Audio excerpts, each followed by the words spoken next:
अस्सलाम वालेकुम people, welcome to defence outpost. तो परसों रात को आपको पता है कि अफगान तालिबान की तरफ से एक अटेम्प्ट की गई थी इस्लामाबाद और रावलपिंडी, जो कि पाकिस्तान की कैपिटल टेरिटरीज है और स्ट्रेटेजिकली काफ़ी इंपॉर्टेंट है। वहां पर कामिकाजी और ड्रोन अटैक्स किए जाए, डैमेज इन्फ्लिक्ट किया जाए और पाकिस्तान को, पाकिस्तानी पब्लिक को ये बताया जाए कि अगर पाकिस्तान एयरफोर्स अफगानिस्तान में डैमेज इन्फ्लिक्ट कर सकती है तो अफगान तालिबान भी पाकिस्तान के अंदर डैमेज इन्फ्लिक्ट कर सकते हैं। खैर, उन्होंने ड्रोन्स भेज तो दिए, लेकिन उनका अंजाम जो है वो मुझे भी पता है क्या हुआ और आपको भी पता है। और इसी चक्कर में इन्होंने स्टेट की रेट को दोबारा से चैलेंज किया और स्टेट ने फिर कल रात को रिस्पॉन्ड किया कि उसके कैपिटल के ऊपर कुछ करने की कोशिश की जाए तो फिर एक न्यूक्लियर स्टेट जो है वो किस तरह से रिस्पॉन्ड करती है। कल रात पाकिस्तान एयरफोर्स की तरफ से deep inside Afghanistan fighter aircraft के थ्रू टारगेट को एंगेज किया गया, जिसमें काबुल, कंधार, पक्तिका और खोज समेत डिफरेंट मिलिट्री टारगेट्स को हिट किया गया, जिसमें सबसे मोस्ट इंपॉर्टेंट जो टारगेट था वो अफगान तालिबान की जो इंटेलिजेंस ऑर्गेनाइजेशन है जीडीआई के नाम से, उसका मेन हेडक्वार्टर कंपाउंड है, जो कि इन स्ट्राइक्स का one of the main target था। और इन्हीं स्ट्राइक्स में वो कंपाउंड जो है वो पूरे तरीके से डिस्ट्रॉय हो गया।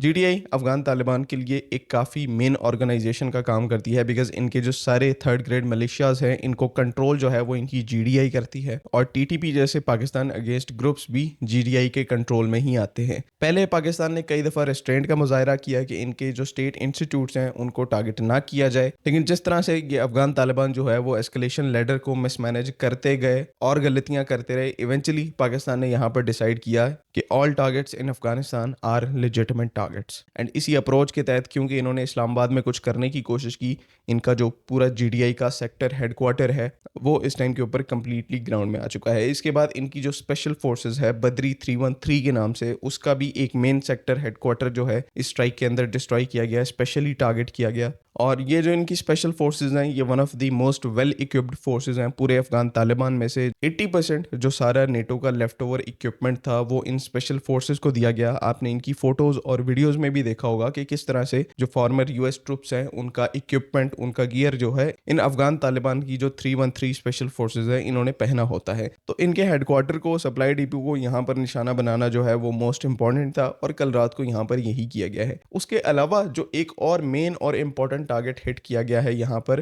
वो होस्ट के अंदर इनके अंडरग्राउंड टनल्स हैं, जिनको इन्होंने खोद के वहां पर अपनी जो सप्लाईज हैं उनको छुपाया हुआ था, यानी कि अंडरग्राउंड, ताकि किसी भी एयर स्ट्राइक से वो जो सप्लाईज है, इनकैमिनेशन है, राशन है, वो सेफ रहे। तो पहाड़ों के अंडरग्राउंड खोद कर इन्होंने ट्रेंचेस को बनाया हुआ था और जो इनके एस्टैब्लिश्ड वेयर हाउसेस थे जिनको पाकिस्तान एयरफोर्स पहले टारगेट कर रही थी, वहां से डिफरेंट सप्लाईज को लाकर इन अंडरग्राउंड खंदकों के अंदर रखा जा रहा था। तो कल रात इन्हीं अंडरग्राउंड टनल्स का एक जो वास्ट नेटवर्क है उसको पाकिस्तान एयरफोर्स ने यहाँ पर स्पेशली टारगेट किया है बंकर बस्टर मिनेशन से, जिसके यहाँ पर आप विजुअल शॉट्स भी देख पा रहे हैं। ये अगेन पाकिस्तान के जो F-16 एयरक्राफ्ट के साथ कंपैटिबल स्नाइपर टारगेटिंग पॉड है, जो कि इस टाइम के ऊपर टारगेट्स को लेज कर रहा है और F-16 के साथ जो कंपैटिबल मिनेशंस है, जिसमें GBU सीरीज के बॉम्ब्स है और JDAMs यानी कि जॉइंट डायरेक्ट अटैक मिनेशन है, उनके थ्रू फिर इन टारगेट्स को इवेंचुअली स्ट्राइक किया जाता है। तो 2020-21 में जब यूएस की तरफ से इनखला किया गया अफगानिस्तान से, यानी कि अपनी सारी जो फोर्सेज हैं उन्होंने उनको अफगानिस्तान से निकाल लिया, तो अफगान तालिबान के लिए वो कहते हैं मैदान खुला था और उसी खुले मैदान का फायदा उठाकर वो गारों से निकलकर आज वो अफगानिस्तान के गवर्नमेंट की जो महलात, ऑफिसेज और रेजिडेंसेज हैं उनके अंदर बैठे हुए हैं। क्योंकि अब यही वहां पर एक गवर्निंग बॉडी है, तो इन्होंने हर अपनी एक फोर्स के लिए अलग से ऑफिस बनाया हुआ है, अलग से वो उसका इंफ्रास्ट्रक्चर डेवलप कर रहे हैं,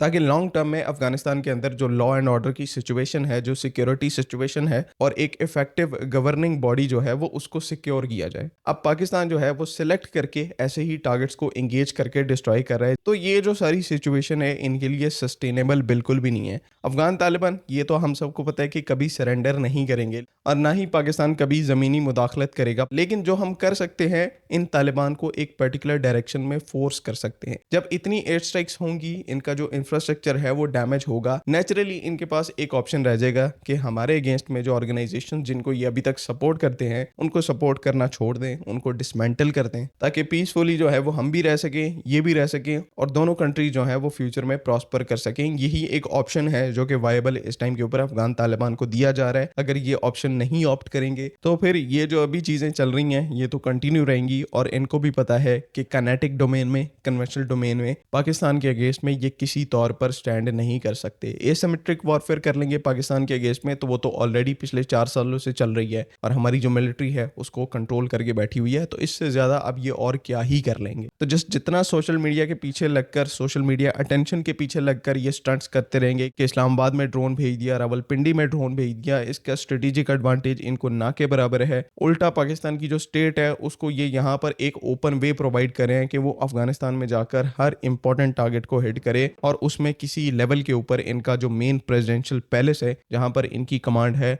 वो भी आ सकता है। वो भी ऑप्शन जो है वो दूर नहीं है। तो सारे वे आउट्स, सारे जो ऑप्शंस हैं वो इस टाइम के ऊपर अफगान तालिबान के पास हैं कि इनको फ्यूचर में क्या करना है। आई होप कि तमाम चीज़ें यहाँ पर क्लियर हैं। अगली वीडियो तक के लिए अल्लाह हाफ़िज़। पाकिस्तान जिंदाबाद।